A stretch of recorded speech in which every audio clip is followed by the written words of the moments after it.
News 7 Tamil, பொறுப்பும் பொது நலமும்.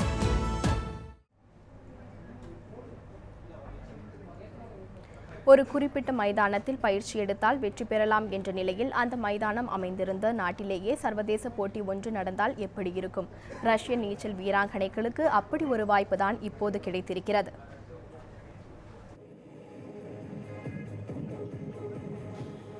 ரஷ்யாவைச் சேர்ந்த சின்க்ரோனைஸ்டு நீச்சல் வீராங்கனைகள் பயிற்சி எடுப்பது பிரேசிலின் ரியோ டி ஜெனீரோ நகரில் உள்ள நீச்சல் குளத்தில்தான்.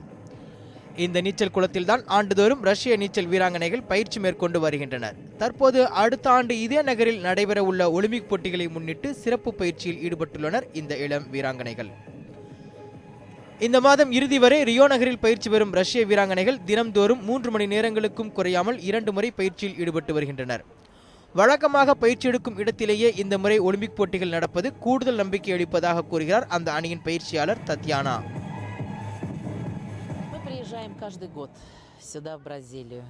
ரஷ்ய அணி ஆண்டுதோறும் இங்கு வந்து பயிற்சி மேற்கொள்வது வழக்கம்.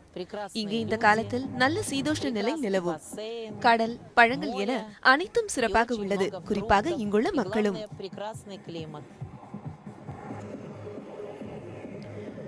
கடந்த 2000ஆவது ஆண்டு முதல் 4 அடுத்தடுத்த ஒலிம்பிக் போட்டிகளில் ரஷ்ய சின்க்ரோனைஸ்டு நீச்சல் வீராங்கனைகள் டூயட் மற்றும் அணி போட்டிகளில் தங்கம் வென்று வருவது வரலாற்று சாதனையாகும்.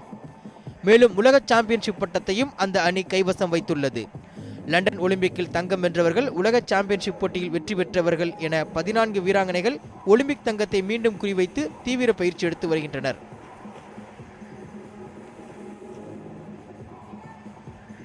விளையாட்டு செய்தி பிரிவு நியூஸ் 7 தமிழ்.